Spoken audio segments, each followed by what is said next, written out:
How smart are buffaloes?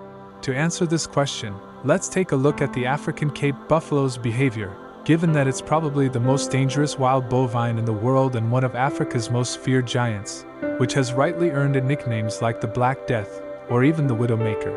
And what's more, it apparently has an intelligence to match that notorious status. As a matter of fact, African buffaloes are smart enough to have developed, over the years of evolution, an altruistic behavior that makes them vigorously rescue herd members, whether adults or calves, in danger. It's the old saying, you mess with one, and you mess with the herd, something unparalleled among ungulates. And even exact revenge on all those who harm them and their congeners, what with their sharp memory that lets them recognize old foes and predators like lions and trophy-hunting humans, all via forming one massive, thundering stampede, see above. To such an extent these bovines actively hunt down their enemies to the death, often as a preemptive protective strategy. And when that occurs, almost nothing can stop them. Sure enough, there have been countless times in which buffaloes have stalked lions as much as vice versa, taking their own main predators by surprise before relentlessly pursuing them, and even ruthlessly disemboweling some of them with their sharp horns.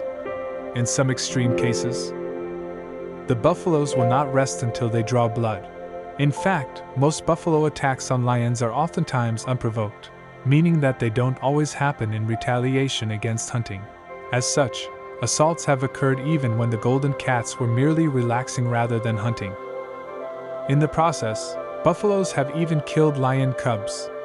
You may ask in shock, why do they kill the cubs even though the latter are by no means a threat with their young age and small size?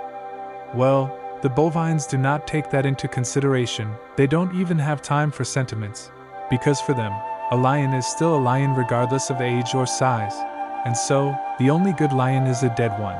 And that's why buffaloes will not hesitate before hunting down lions, adults and cubs alike, whenever possible, a defensive strategy, to say the least, that consists of eliminating future buffalo slayers, or perhaps of avenging fallen comrades that have been previously killed by the cubs' peers.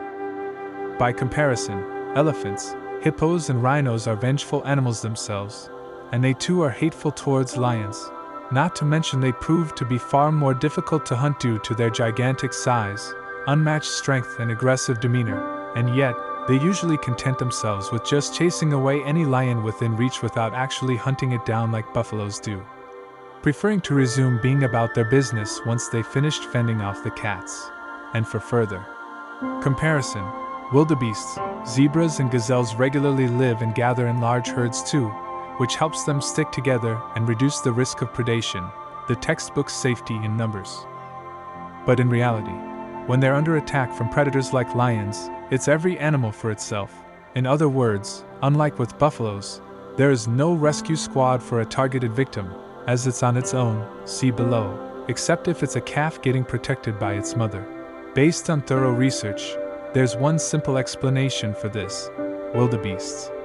Zebras and gazelles have evolved for the most part to survive by fleeing as a group and leaving the weakest herd members to satiate, or rather, distract, the hungry hunters, which guarantees a better chance of survival for the rest of the herd, as if each individual were saying, as long as it happens with others, I'm okay.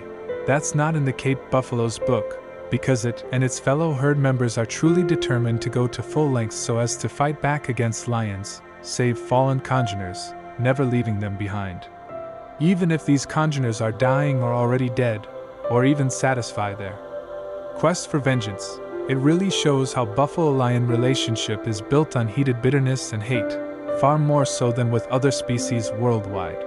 In the matter of buffalo interactions with humans, according to sources, if a buffalo has been shot at and ended up wounded, it will not simply run away like a normal prey would. Instead, it will circle back around on its own trail, hide underneath some foliage or behind a rock, perfectly camouflaged, sneak around the hunter that shot it, and wait for the right moment to malevolently gore that hunter. That's right, injured buffaloes are intelligent enough to counterattack, which happens via ambushing hunters prior to charging and attacking them out of revenge.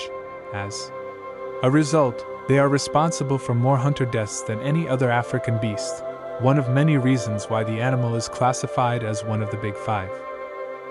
It doesn't stop here. In one episode of the National Geographic docuseries Hunter Hunted, one individual reportedly attacked a hunter named Bob Fontana, crushing him to the ground before running away and disappearing completely. What's intriguing in this case is that the buffalo wasn't injured nor even targeted by Fontana in the first place. One expert speculates that the herbivore was most likely watching Fontana and his hunting party from afar, to the extent of eavesdropping on their conversations, making it realize who they truly were, deadly threats to its life as well as to its own kind, which eventually led it to accomplish the onslaught. Probably another aspect of enhanced buffalo intelligence. Or perhaps the complex phenomenon that is animal psychology. All of this has clearly proven how smart are Cape buffaloes, given that they're among the world's most vengeful animals that will not think twice before throwing their weight around and going toe-to-toe with their adversaries. At this rate, even the so-called king of the jungle, the lion, will have to steer clear of the dangerous cows, as it's just met its worst match yet. Indeed, for the Cape buffalo, nothing gets better than turning the hunter into a hunted.